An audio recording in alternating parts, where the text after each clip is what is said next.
Hi everyone, আপনারা দেখতে পাচ্ছেন আর ফ্যামিলি। তো আজকে হচ্ছে আমাদের গাছের যে সারের যে প্রক্রিয়াটা, ওটা আজকে আপনাদেরকে আমি দেখাবো কি করে আমাদের সার রেডি করা হয়, মানে গাছের খাবার যেটা বলা হয়। তো দেখুন, আপনারা এখানে 3 রকমের মাটি দেখতে পাচ্ছেন। তো আজকে আমার শাশুড়ি মা বলবে এই বিষয়ে, যিনি এত কিছু করেন। আসলে আমি শুধু ভিডিওটা করি, উনিই সবটা করেন। বলুন না, এটা কি সার? নমস্কার বন্ধুরা, এইটা হচ্ছে শীতের জন্য আমি এখন থেকে মাটি রেডি করে রাখছি। কেন, সামনে বর্ষা এসে যাচ্ছে, আমাদের মাটি করা অসুবিধা হয়ে যাবে, তখন মাটিকে শুকোতে পারবো না। শীতকালে যা গাছ করেছিলাম সেই গাছের মাটিটাকে আবার ভালোভাবে রেডি করছি।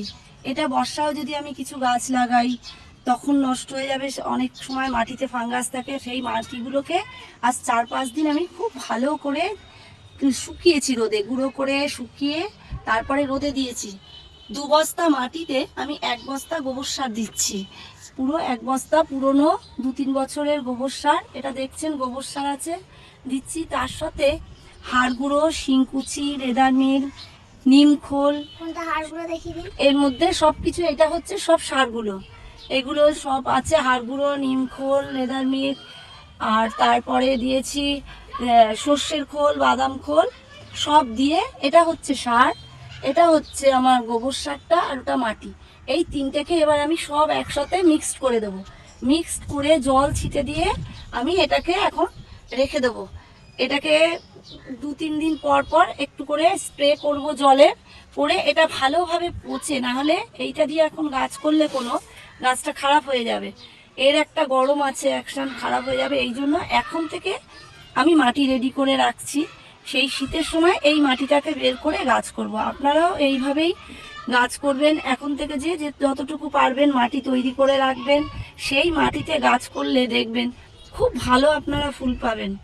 এই জন্যই এখন থেকে মাটি যদি করে রাখতে পারেন, কেউ যতটুকু হয়, 1 বালতি হোক, আপনি অল্প যদি গাছ করেন, অল্প, বেশি গাছ করলে সেইভাবে যে যেভাবেই পারবেন এইভাবে মাটিটা রেডি করে রাখার চেষ্টা করুন। তো আপনারা শুনে নিলেন। তো গাছ উনি সব কিছুটা করেন আসলে।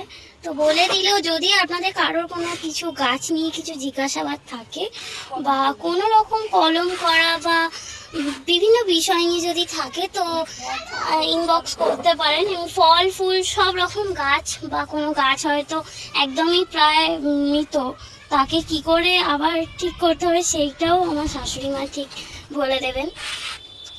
তো দেখতে পাচ্ছেন এখানে সারের প্রক্রিয়া চলছে, মাটি তৈরি হচ্ছে এখানে। তো এই মাটি দিয়ে গাছগুলো হবে। আর এইগুলো দেখছেন, এগুলো হচ্ছে অর্কিড গাছ। এগুলো হচ্ছে অনেক দূর থেকে আনা, আমার শাশুড়ির মুখেই শোনা, অনেক দূর থেকে এই গাছগুলো আনা। আর এটা হচ্ছে পান গাছ, দেখুন কেমন লতিয়ে লতিয়ে উঠেছে। হচ্ছে পান গাছ। এটা হচ্ছে ওই পানেরই চারা তৈরি হচ্ছে। আর এগুলো দেখতে পাচ্ছেন, এগুলো সব হচ্ছে অ্যাডিনিয়াম গাছ। দেখছেন এখানে একটা ফুলও হয়েছে, খুব সুন্দর একটা ফুল হয়েছে, দেখুন।